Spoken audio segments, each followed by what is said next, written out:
Hey everybody, I saw two interesting stories today, and I kind of feel that they correlate a little bit with what I'm talking about, what I have been talking about in videos. I'll speak about the Iowa caucus a little later on. I've looked up how all of that went. Nothing really changed since last night, but let me get into these two interesting stories here. First of all, Burger King owner to buy biggest franchisee for $1 billion. So now what's going on here? I'll explain franchisees for a moment. What is a franchise? Let's say Burger King, Burger King is now owned by some other company, Restaurant Brands Internationally Incorporated. Expects to complete its purchase of Carol's Restaurants Incorporated by the second quarter and spend another $500 million to remodel 600 of Carol's more than 1,000 locations. Okay, what is a franchise? What's the difference between a franchise and a standard fast food business operation? It's quite simply this. Let's say I used to be a district manager for a Burger King. And they come to me and say, hey, do you want to take over 3 or 4 of these restaurants and just own them yourself? You get the majority of the profits, but we get a certain percentage. Okay, sure. Now, I am now suddenly the owner or franchisor of 3 Burger Kings. Now I have to deal with shipping cost, everything basically running the business. Now I have to deal with it. But partially, I have to give some of my profits to Burger King Incorporated. They started doing this back in the 2000s. And it seemed to be a good model. But I never really liked it because I saw people who shouldn't be running a business come in and start running a business on their own, and they're assholes or they're idiots.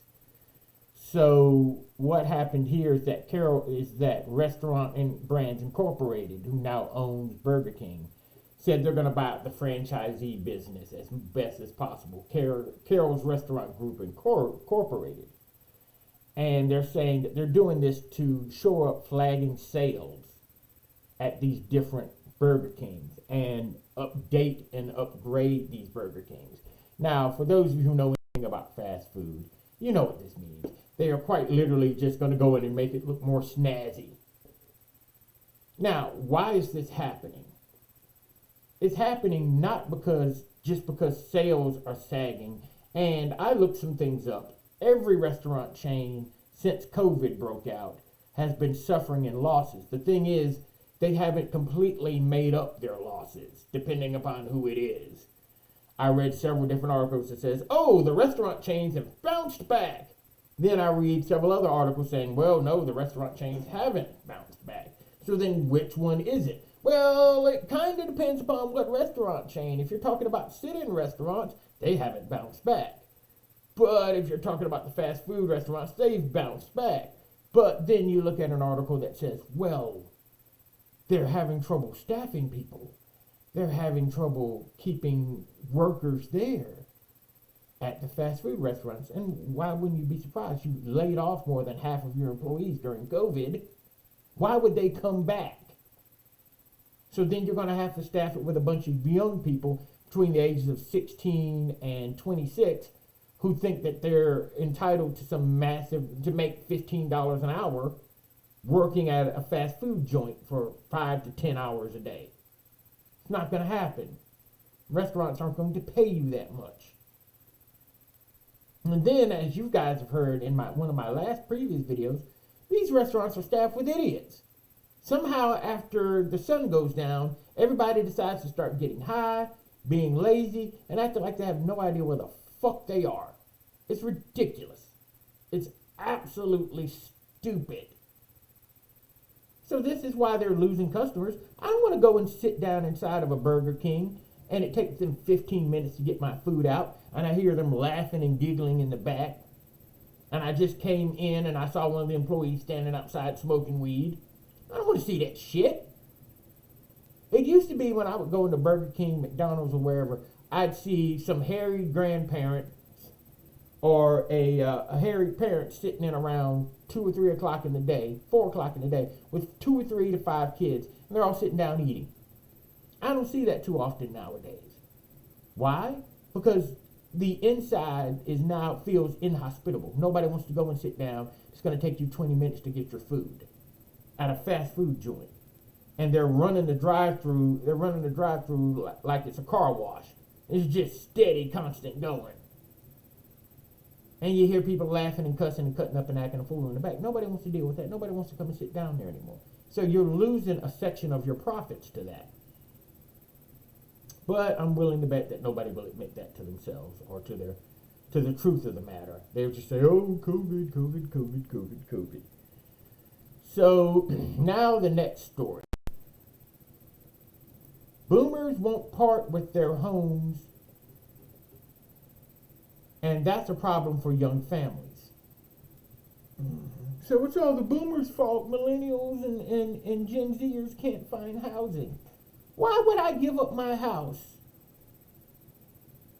when I know there's no place else to go? This is what basically the story is saying. Oh, well, the boomers just need to let go and do what? I paid $200,000 or $150,000 for the dollars for this home. I spent 30 plus years working on it if I'm a boomer. And now it's paid off. The economy is in the fucking shitter. And I might be able to get $200,000 or maybe $250,000 for my home. Then I'm going to move into a smaller home that's going to cost me the same amount, if not more. Why would I do that?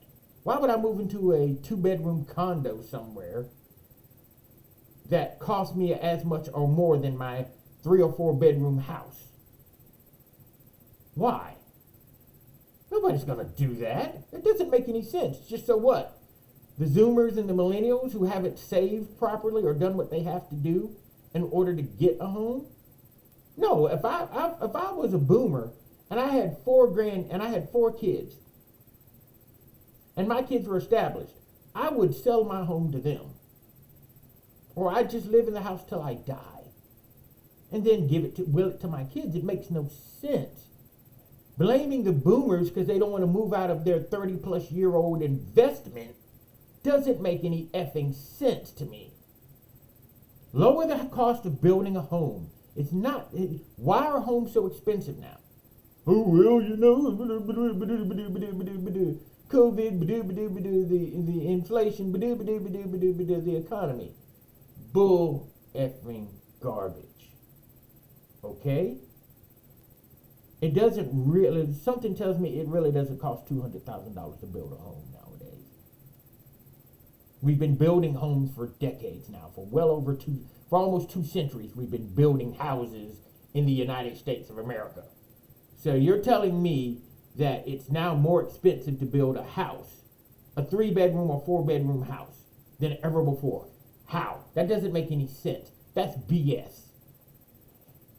Companies that build houses just want to make more money. Boomers are smart. They're not going to move out. Because where do they have to go? A condo? They're saying, oh, the empty nesters, they just need to figure out a way to let go of these homes so Zoomers and Millennials can buy. Look, if I can't afford to move, but I can afford to keep what I got, why would I move? That doesn't make any fucking sense. I'm looking at the comments on this article, and everybody's saying the same thing. Why would I move? This makes no sense. It makes no sense to move whatsoever. It doesn't make any sense to move when I've paid over $1,000 a month for 20 or 30 years just so I can get this stuff down. And then you move out of that house. You get a condo that has a bunch of amenities that are worth $500 to $1,000 a month for a nice condo in the area you live in. And I can tell you right now where I live, we don't have condos. We have apartments. It's not worth the cost when you can do all this stuff yourself. If you're paying $1,000 a month so you can get trash pickup, water and everything cut, is already paid for and everything, and that $1,000 plus a month.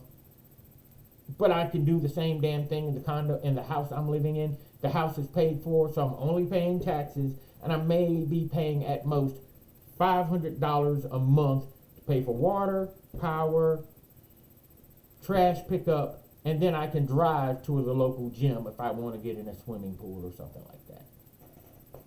It's not worth it. It's just not worth it. So common sense would dictate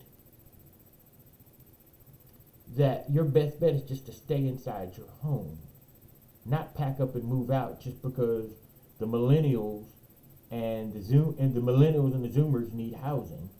Make housing cheaper. Quit making excuses. Well, things have to be more expensive now because of the economy. I always find if you really dig into things, really dig into the numbers, people just want to make more money off of other people. Now, I'm not saying we should start making free housing or any of this communist socialist BS, but things need to be figured out. There was one comment I read that says, okay, you millennials and Zoomers, stop frivolous spending. And I can tell you right now, I can remember in my 30s and in my 20s, yeah, frivolous spending was the biggest thing. Oh man, how much money can I throw at bullshit? Oh, I want to go out to eat. I want to go out and do this. I want to go out and do that all the damn time. Instead of staying my ass home and eating and figuring out how to save money. No, the boomers need to give up. Hey, look, dude, we spent 30 to 40 plus years investing in our homes, investing in our cars, investing in this and that, not spending as much, saving up so our kids could go to college, all of that stuff. That's what they did. You're going to have to learn to do the same damn thing.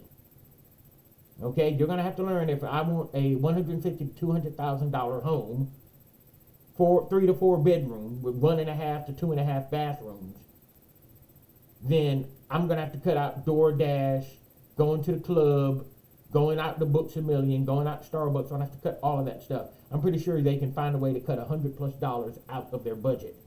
Still get the home, get it at a reasonably decent interest rate, and figure out how to survive.